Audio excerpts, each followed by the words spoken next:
everybody. I am Natalie Lundstein. I'm at UT Southwestern. I manage the career and professional development for our PhD scientists, our postdocs, and occasionally a medical student or two. But I also am co-chair of the BioNorth Texas Talent Committee. And my co-chair on the Talent Committee is Danielle O'Neill, who is one of our panelists. I'm going to be moderating today, and our goal today, which is also the mission of the BioNorth Texas Talent Committee, is to focus on attracting, hiring, and retaining talent for our organizations in the life sciences in North Texas. So I'm going to have the panelists introduce themselves quickly. Then we're going to have one of our panelists give an overview of North Texas in a sort of economic chamber perspective, and then we will talk a little bit about some of the challenges and solutions that we have found, and definitely we are open to having questions and comments from the audience as we go. So, introductions first, and I'm going to start with Natalie. Hello, I am also Natalie. My name is Natalie Fletcher. I'm the Director of Innovation at the Dallas Regional Chamber.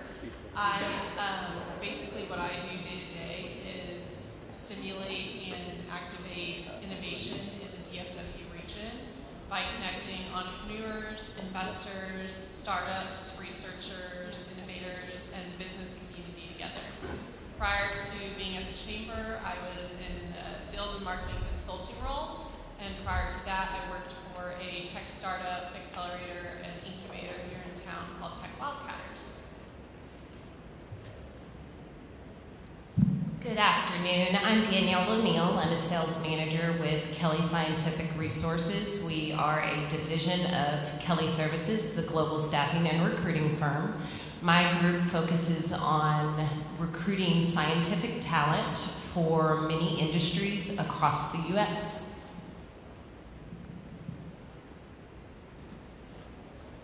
Good afternoon. My name is Melissa Acosta. I am the director of the Office of Clinical Research at John Peter Smith Hospital, which is part of the JPS Health Network. We are located in Fort Worth. It is the county hospital for Tarrant County.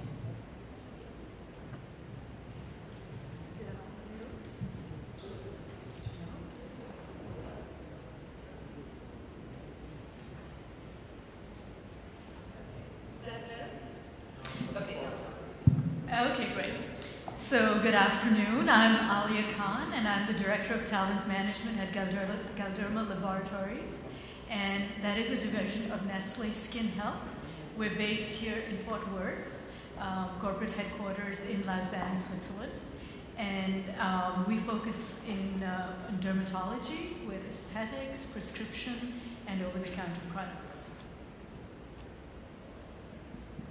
Hello everyone, my name is Michael Torres. I'm a former postdoc, now co-founder and director of biology at Recode Therapeutics, which is a spin-out of UT Southwestern, and we're developing a therapeutic for the treatment of cystic fibrosis. Awesome, thanks. So I'm going to turn it over to Natalie now to give us a little bit of an overview, as we say, the economic landscape here in North Texas. To set the scene a little bit, and I may be a little bit biased, since I work for the Dallas Regional Chamber, but I think we can all agree that the region as a whole has seen a lot of growth. You see cranes everywhere, you see new homes and apartments going up, and a big part of that is because the three largest industries right now and quickest growing industries are the IT industry, the healthcare industry, and the education industries. And I think they all tie into each other, especially as it relates to tapping into a tech talent pool. Another thing I wanted to mention, a data point I wanted to highlight, is I think that there is sometimes a misconception by people, especially not people in the DFW area, that there isn't a huge tech talent pool here. However, the Bureau of Labor put out a study, and they came back with the results saying that DFW actually ranks number 7 as far as having the largest tech talent pool in the nation. And I think that surprised some people. I think the reason why that does surprise some people is because some of those jobs and workers tend to be varied or more focused in more traditional industries and larger companies. So that's something that we love hearing and we love to highlight, and want to spread the word about, that there is a very large tech talent force here, and that number is growing year after year. Another thing that I wanted to mention was the Dallas Regional Chamber put out a study, and we were trying to gauge millennials' perceptions on DFW as a whole. We have a pretty extensive talent attraction and talent development team at the Dallas Regional Chamber because at the end of the day, we're trying to grow the region economically and encourage companies to stay here and grow here, and talent plays a big part in that. And the study found that 58% of millennials nationwide had a positive perception of DFW and would in fact strongly consider moving here. I think that, especially since the millennials are the largest component of the workforce now, part of the reason why that is because you can live here much leaner and longer than you can in other places. The cost of living is significantly lower, and the opportunities and the paychecks that you can get here are higher than in other places in the nation. So that being said, I think it sets the scene as far as what the landscape is here talent-wise in the region, and these fine folks have seen firsthand, what is coming out of that. Awesome. Thank you, Natalie. I wanted to ask each of our panelists now in turn to just give an overview of who they hire, and maybe just touch quickly on the kinds of challenges that you have and who you are hiring now. And so maybe we'll start down with Michael so Danielle can finish coughing. Because they represent sort of different facets of our ecosystem. Hi, so we're a traditional biotech startup. So the primary, the primary workforce will be PhD level scientists, and it actually has been a little bit of a challenge to find these specialized skills that we require to move our product forward. And so you can imagine when you're developing a product, the type of people that you need for that could get very specialized depending on that, what you're developing. And so even though we are based out of UT Southwestern, when we look at what we're developing, the talent pool really isn't as wide as we'd like, and we've had to look nationally to try to recruit scientists that would help us move forward. I think as we grow, then i.e. raise capital and move the company forward, we will shift from sort of a specialized to more generalist as the company grows, and we'll need the various components of a going concern, HR and the like, and of course an executive team, and so So I would sum up to say that our biggest challenge is as biotech is finding the specific skills that we actually need to do those like assays that are not like just run of the mill, off the shelf sort of stuff. So we are primarily the commercial, that's the marketing and sales arm of Galderma. So the majority of the primary workforce is in sales and marketing. And we do get a lot local. We also relocate there around the US. So we look all over the US, but I'll echo what Michael says. When it does come to specialized roles or that specialized knowledge in pharma, something very specific, it is sometimes a challenge. We find that people want to stay on the East Coast or the West Coast, where there's more of a concentration. So how do we get around that? Well, one is brand and opportunities to grow in the organization. Our demographic, primarily, we do bring in experienced people with a minimum of 3 to 5 years work experience, always with an undergraduate or graduate degree. What's interesting, though, is that we did do some research on millennials even in our organization, and now about 50% of our population is millennial. And that was somewhat of a surprise to us when we did the research. So just in terms of understanding the needs and what's going to help with retention in our organization, we're looking at that, what attracts talent, what helps them stay. So I would say we have a mix now, 50-50. Well, in clinical research, I have a couple of different areas. One is trials. So there is a specialized, but it's also a very generalized type of person that we're looking for. One that has the clinical knowledge, so a nurse or someone in a master's level that could come in and think clinically about, assessing the protocol. Is it feasible, something that could be done within our hospital?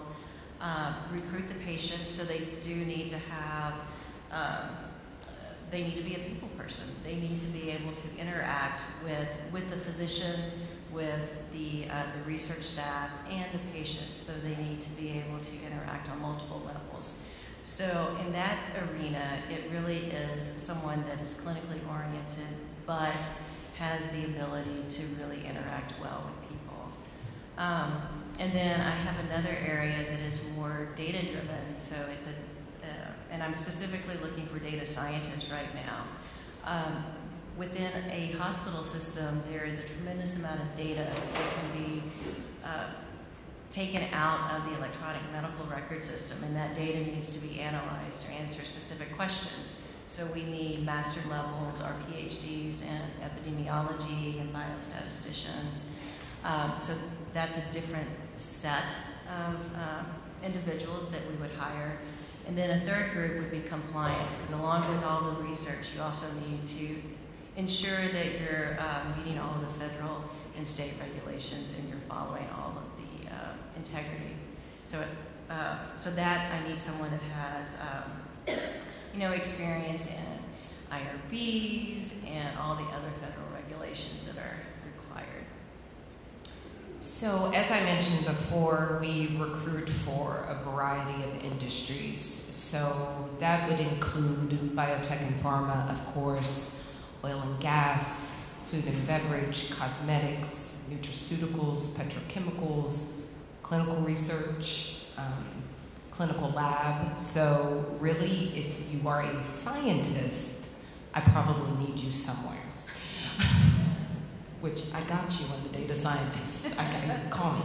Anyway, so, we are looking for, especially here in DFW, because no one industry controls the region. So we look for a variety of people, anywhere from a bench level technician all the way up to, C-suite, like chief scientific officers, and our searches are different. Most of our business, I would not say, is transactional, maybe on the tech level. Once we get into the more difficult searches, we do have to go outside of the market and pull people in. We've been very fortunate to find that Texas is on the short list of a lot of scientists. And so at that point, it just becomes a matter of educating them, if they're on the East Coast or the West Coast, the difference between the cost of living and, how it evens out with their pay. But other than that, especially when it comes to experienced candidates, most of them are either tired of freezing or, tired of paying out the wazoo to live. So, hey, welcome to Dallas. Yeah. Thank you. So challenges, right? I mean, something we talked about last night at the speakers' dinner, it came up that there aren't, especially Michael, this might relate back to startups, that there isn't enough talent in DFW. I mean, that's the kind of thing that we hear buzzing about, but yet these guys are saying you're able to find what you need, or are you? Where are the challenge areas? Where are we missing? Startups say they can't find people at the C-level to run these kind of companies. What else? Yeah, I would say that the two challenges for us would be, folks with operations experience who, or biz dev experience who have shepherded, the drug from the, discovery to the clinic, and being able to recruit those people, to come in, because, most often they're not local, it has been a real challenge for us. And then, second to that is as companies grow, we need space to occupy, and that is sort of another big crucial thing that we are starting to feel as we grow. I mean, we're fortunate enough to be able to rent space at Southwestern, but we will soon outgrow that, and where do we go next is not clear. And so if anybody out there knows where there's some good wet lab space that is available, I mean, I certainly would be open to that. But that infrastructure is sorely needed, and other places, particularly Technology Square in Cambridge and Kendall Square has really, I mean, everybody knows Kendall Square, and there's a reason why. And then there's also the infrastructure to support that, and unfortunately, that's a huge cost, it's a huge capital cost to do that. But I think if there could be some push that would really accelerate the growth of companies, because there are top-tier research institutions in this area with scientists with good ideas that could be commercialized, but we hit a wall pretty quickly on where to go there. So UTD has a pretty nice wet lab area in Blackstone Launchpad that they just launched, no pun intended, last week. I visited UTD's campus the other week, and I was really impressed with what I saw there. To speak on that, I think that a lot of universities in the area are starting to adjust their curriculums, offer additional resources, and the strengthened pipeline between students, and if a student has a company or an alumni has a company, additional resources in that regard, so that they're not quite as lost once they leave the university, especially when it comes to STEM and health sciences. I think that, and something that it's not very much thought of, but during my time working at a technology startup incubator, there's one in town called Health Wildcatters that specifically works with companies in the health space. And as a source of talent, you don't think of these incubators or accelerators as necessarily a talent pool, but the fact of the matter is, and it's not pretty or nice to think about, but most startups fail. And those companies that fail, those very talented founders and workers at those companies, they need somewhere to go. And they look around them for what's next, where's my next step. So in working in that world, I would see a lot of very smart companies, larger companies, keep tabs and work with those centers of innovation, not necessarily just to check out what new technologies were emerging, but also get to know the employees, because chances are those employees are going to be trying to find something else at some point. And that's also something that most of those accelerators, incubators, half or more of those companies, those small companies, are coming from outside DFW. And whatever we can do to attract those PhDs and those masters from Stanford and Harvard and East Coast and West Coast to here, that's great. We just need to get them here, and that's one of the ways to do so. So you asked about challenges. So I'm going to take a slightly different take on that. Our challenge is one that we create ourselves in that we're looking for a really good culture fit. So we find people that have the right functional, technical competencies and skills, but then we really narrow down the pool when we look at, well, how is this person going to fit in with the culture we're going through? And I was just talking to one of the other guests over here about that during a break. We are going through quite a major transformation, and in that transformation, what do we need now? What are we looking in the future?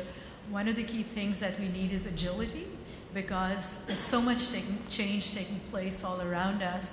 We're looking for people not who are necessarily experts, but people who have the ability to learn really fast and then apply that learning really fast. So it's not what you know, but how quickly you're able to learn and apply what you know. So that's one of the things we're looking for that narrows down our pool a little bit. The other challenge that we have is that the way we're organized structurally is we're very flat. So an example is we may have a director of pharmacovigilance position, but then there's not a lot of managerial layers, there's a specialist layer. So one of the things we have to look at really carefully is, well, what is this person's career path going to be? How do you jump from specialist to director? Well, no, that's not really possible. So what are the steps, like growing horizontally or taking on projects? So really we want to look at a career lattice as opposed to that direct career ladder. So just ways to make people think about growth and development and change without necessarily just moving up. So my role, Director of Talent Management, was one that was created just last year to look at how do we manage talent, how do we grow talent. So it's actually really interesting and has to be really creative within like limited resources and headcount that we have. I want to piggyback off of everything Aaliyah said, actually. It's funny when you mentioned being very flat, and from the candidate perspective, you know, I've had several different clients that have said, hey, I need a director of this, this, and this. And we're like, okay, and we'll go find all of those specifics. Well, how many reports do they have? Because that's the first question anybody has, and especially if we're recruiting a high-level position from, you know, out of the East Coast or the West Coast, you know, they want to know where their career is going. And so it's a very interesting conversation to say, oh, well, you don't have any direct reports. And you're going to probably be doing all the bench work. And that doesn't attract you, you know. Yes. So knowing that you're putting things in place to combat that and make it more attractive, I think if more employers did that, that would be fantastic. Also that you guys are trying to become more agile. You know, I wish a lot of the hiring managers were just more abstract in their thinking when it came to hiring talent. You know, sometimes we have companies that come to us and say, I need this specific skill set. Okay, well, maybe that specific skill set isn't common in DFW. But it's like, hey, can we maybe have somebody that has all of these other things that you can teach? They're sharp, they're a fast learner. They can get where you can be or where you need them to be. And a lot of times the answer is no. So that's a challenge because we have it's very rigid. So I wish it was, you know, just a little bit more abstract and open in the way they approached, you know, considering some of the people that, you know, we put in front of them. Well, I want to thank both of you guys, because this is a perfect segue into what I have to say.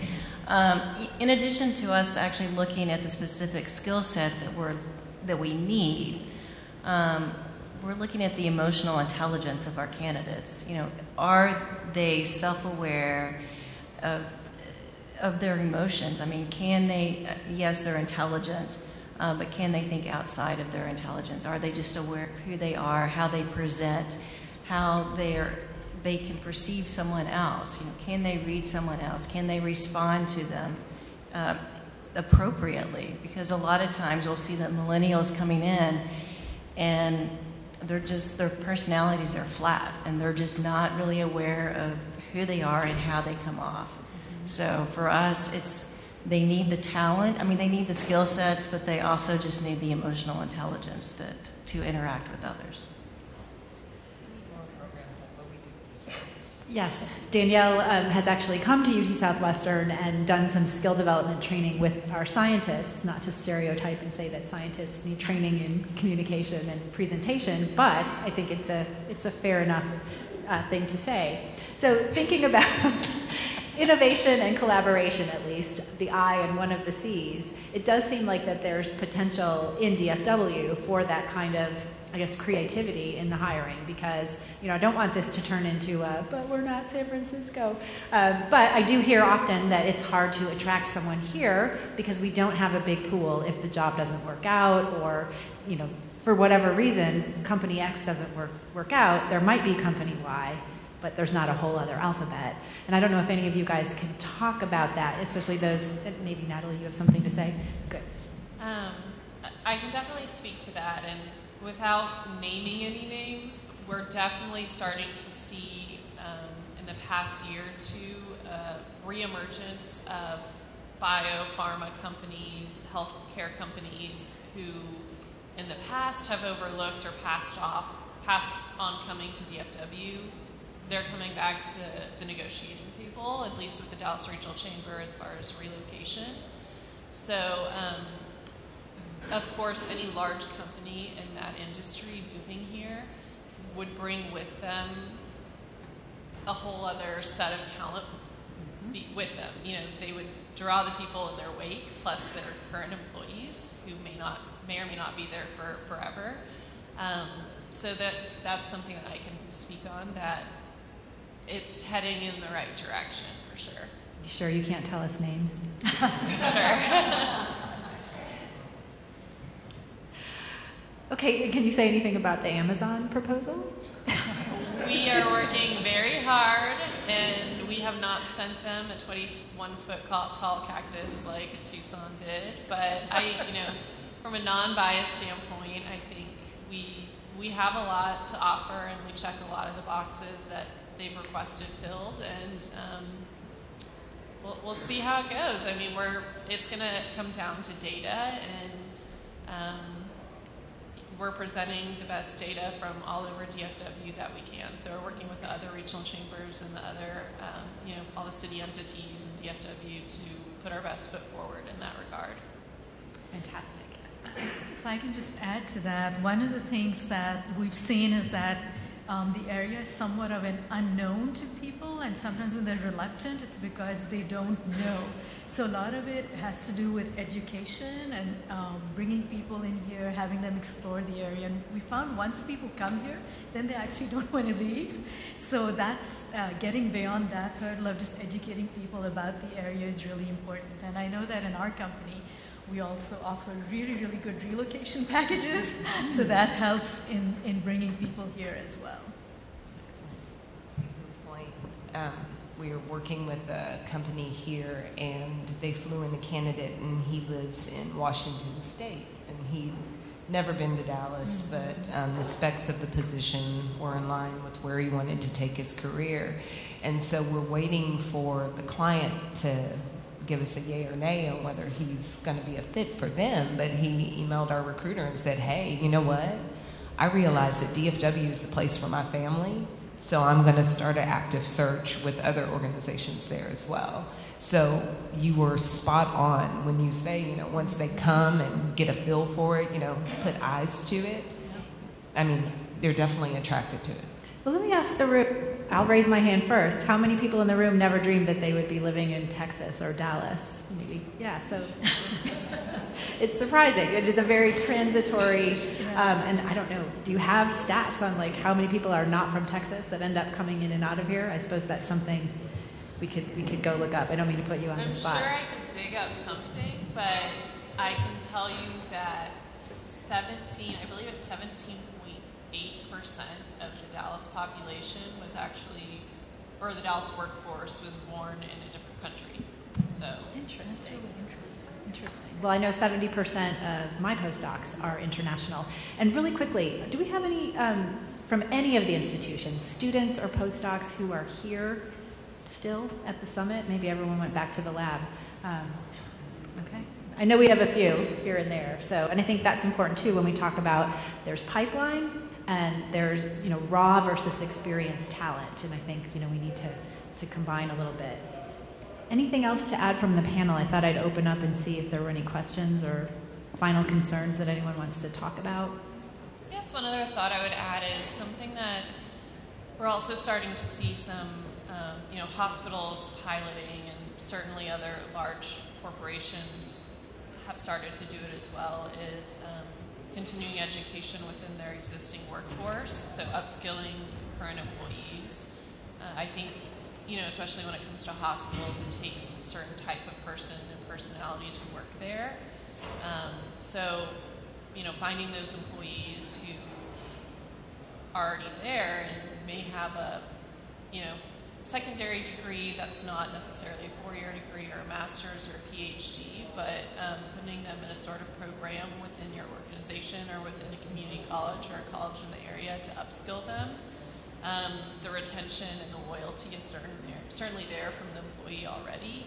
So that's something that companies and healthcare, the healthcare industry is starting to pilot and do more of. Before you open it up, we're also, at JPS, we're collaborating with the UNT Health Science Center, and we're doing some internships with some of the various departments. So we have some master level students that are coming in and interning within the Office of Clinical Research just to gain experience. And then I'm starting to see them, I see their work product, and then of course, that could potentially lead to, a further job within the hospital system. So we're starting to develop those collaborations with the university systems as well to develop our raw talent. We are very grateful for that. Thank you. If I can just echo that, we started a brand new internship program this summer, and the quality and caliber of students that came was excellent. I think we got students from about 7 or 8 different universities and colleges. I myself had an intern from UT Arlington who did so well that she's now a contractor in our organization. So I think just in terms of getting a pipeline, and they're excellent ambassadors, and they infuse so much energy, and they just make you think differently. So that's been enormously successful for us. Fantastic, thank you. And I should point out too that on the Bio North Texas webpage, you can always post a job if you have an opening, and if you are a job seeker, you can also post your resume. So that's again something about our community. So does anyone have any questions for our panelists at large or specific panelists? Yes, and if you could come up to the microphone, and I hope it's on. Thanks. Hi there. I'm Jim Shea, Director of Corporate Relations here at UTA. I had a question. I've been asked by 2 different companies today whether it might make sense to do a job fair, maybe here in collaboration, but in collaboration with Bio North Texas. I just want to know if people think that would have value. Co-chair? Sure. Yes, Danielle and I shall make it so. Yeah, we will be. Yes, that's a great idea. But I need, all of you guys have to participate because career fairs are tough. Okay, thanks. We'll do it. Can we host it? Yeah. Oh yeah, if we have a space. Done and done. Yeah, all we have to do is get some snacks and some tablecloths. We'll be all set. Robin. Hi, I'm Robin Klotsky. I'm now 2 years in Texas, surprisingly. Got it. Before I came to Texas, I went to a thing called iRelaunch, which was meant initially for attorneys and like engineers and lawyers, I'm repeating myself, MBAs, to come back in after a gap year of 2 or 3 years or more out of work to bring people back in on what they're calling returnships. And all well and good that young talent is your growth and your long-term product, although they're more likely than not jump ship and be with a different company anyway. Has anybody thought about doing those kinds of things?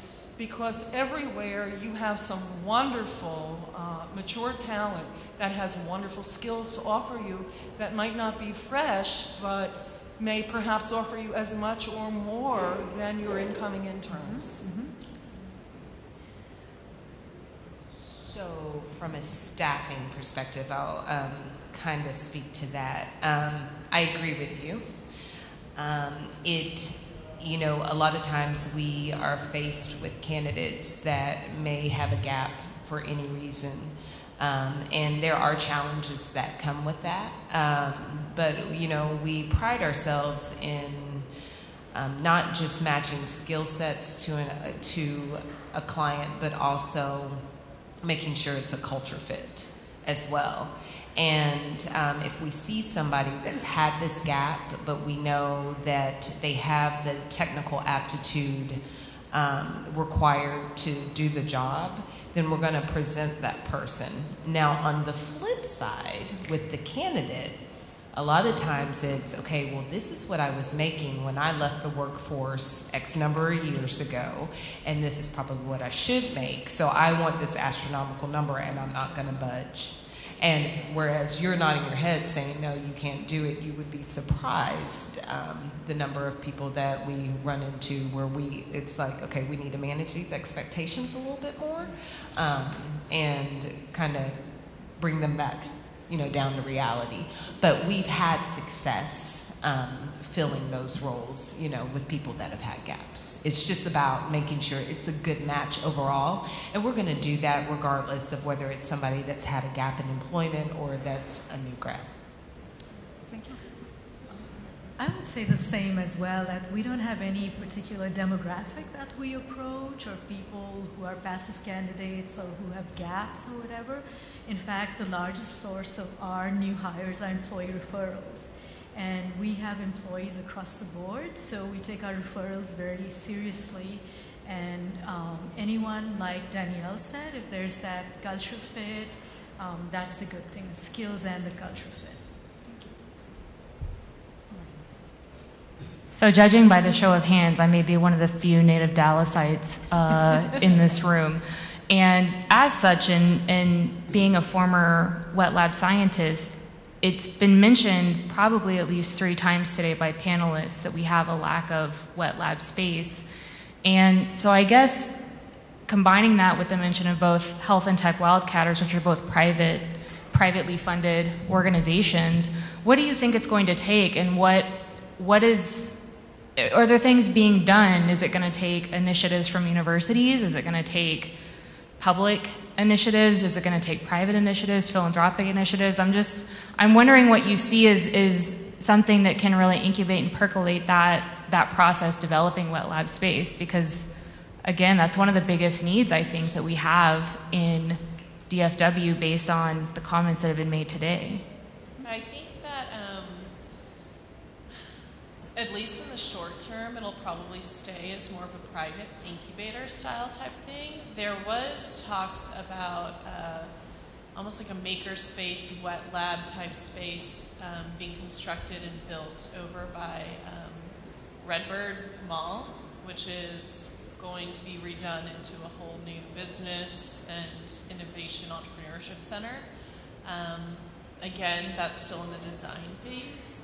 I think universities have, they have plenty of opportunity to, and have quite a few of them already have existing resources, but again, that's for usually university students, alumni, people wanting to plug into that system in a more formal capacity. As a city project, I can't speak to that, but it's an interesting idea. And I think, especially for the accelerators on the accelerator side of things, none that I've seen yet have wet labs. They're more focused on the very early stage companies who haven't quite gotten there yet. But then you run into that problem of those companies who, once they may have received their initial funding and they actually get to the point when they're building their MVP and they need a wet lab, where do they go next?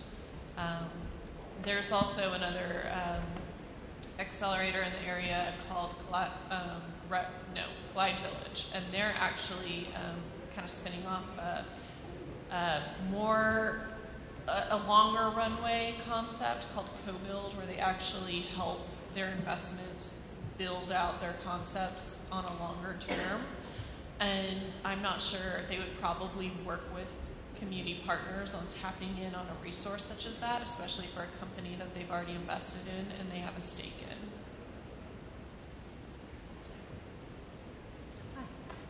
Hi. There we go. Okay. Just as an alternate source potentially for individuals from pharmaceutical industry, I'm not a native Texan, so I don't know where the pharmacy schools are, but I worked in large pharma in New Jersey for many years, and one of the programs we had was we had interns from the pharmacy program at Rutgers who came in to the company and did rotations throughout. Some of them worked as CRAs, some of them worked in formulation, some of them in manufacturing, some in regulatory affairs. And what I saw in regulatory affairs was a number of those who started there stayed there. But it was a good experience because these people had a wide background to give them depth going into pharmaceutical industry. So if there are pharmaceutical schools somewhere around here, which there have to be, that would be a good source for. I don't even, are there? Individuals. Yes, where? It was part of their PharmD training program. But brainstorming some ideas around that. UNT Health Science Center has one. Okay, got it.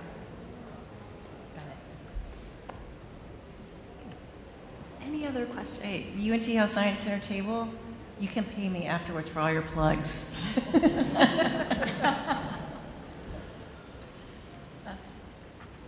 that's great. So yes, we have a pharmacy school. We just excellent. graduated our first class, actually. Okay. So Congratulations. that's fantastic. I'll make a few other comments too relative to some of the topics and ask for your feedback. One, I want to make a distinction between incubation space and landing space. I personally think there's plenty, or we'll say adequate, incubation space, wet lab space in the Metroplex. It's where those companies go after they're incubating. So for example, we have wet lab space that's available to rent. We have a number of clients that are incubating with us and using those labs, and some of them lease space, some of them lease time. And I know there's other resources of that space in the Metroplex as well. But the companies do have the problem of, okay, we've grown, we've got 11 employees or 15 employees, where do we go next, right? So I appreciate your comments about that. And then the other comment I'll make is, at least in my experience, at the graduate level, you usually don't see a career services office that helps graduate students become aware of the opportunities that they can go into, right? That's what I do. That's what you do, and that's unusual, right? It is so unusual. I would ask you to tell us more about what you do. And most, at a lot of other graduate schools, a PhD graduate student a lot of times is just singularly focused on, okay, my professor went this path, and so I'm being trained to follow that path, and they don't know that they could go into regulatory affairs or medical writing or clinical research. So love to hear more about. Yeah, let's talk, definitely, definitely.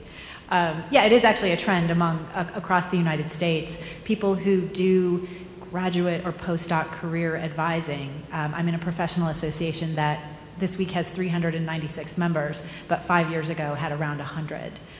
So that just shows that as the academic job market shrinks, and it's not just that there's less positions available. Cornell released a study last month that said the reason a lot of people don't choose academic careers is they're just not pleasant. So with that combination of factors, sort of the rise of career centers or career advising for PhDs has been growing. But in addition to PhDs, there are experienced hires who also need sort of transition and guidance.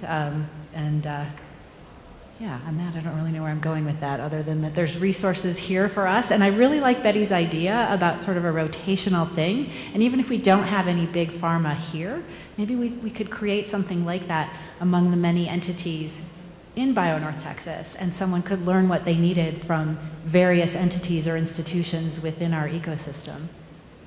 Any last thoughts from the panel? Or one last question? Yes. So y'all talked a bit about finding people with the right skill set and matching, finding the perfect candidate. And I know that, staffing agencies help a lot with that, but I've gotten a sense that a lot of companies use, programs or machines to kind of filter resumes based on keywords and stuff like that to try to find the right candidates. But I feel like a lot of times that does not work well. Have y'all gotten a sense of, how to improve that, or if that system does work to find the right candidates? Craigslist.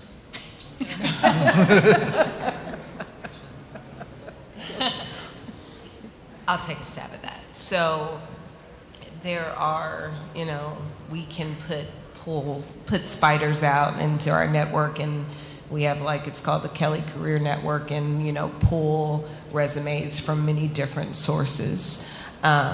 However, depending on what the position is, because our product line is so niche, it's highly dependent on networking. and relationship building with our candidate pool. And, you know, just because we put a candidate out to work today, that candidate could still, like my senior recruiter, he stays in contact with people, you know, that, you know, he knew 3 years ago, and they may be making a transition, and they call and they say, hey, can you help me find somebody? Or it'll be a situation where we know they have that skill set, and birds of a feather flock together, and so we'll call, hey, do you know anybody that can work this way? You know, we do get inundated with resumes, and it's one of those things that, you know, hey, I need an API chemist, and I'll get somebody that worked at Burger King, you know. That happens. That's also the benefit of companies using agencies, because we filter through all of that. It's not a perfect science.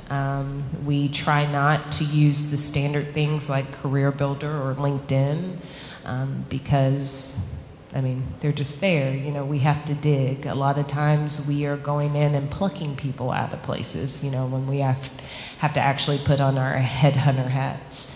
So it's a variety of things. There are keyword searches, but it's not just a big resume pit. It just strictly depends on what kind of search we have to run.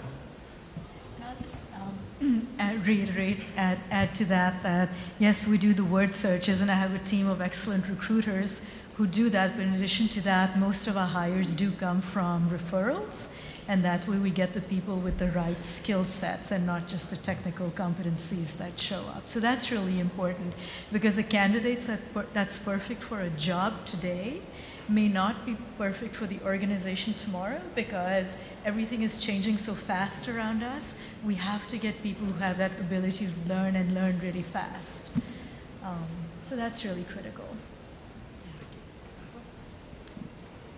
Anything to add? Well, I would say, you know, for us, I mean, if you're a true startup, then, you know, we are, it's our eyes looking at the CVs, and we do, I can echo this, you know, I think we put a nucleic acid scientist, and I got you know, Whataburger line cook, and no, you know, not a dig on Whataburger line cooks, but, you know, it's just, we have to, we filter through that manually, and it is sometimes laborious, but, you know, we'll put our eyes on anything that comes our way, and it's not going to be just what are the key words, but, you know, we look, and I mean, it goes through us and the other founders, and we all have a say in that. So that's our approach for now, you know.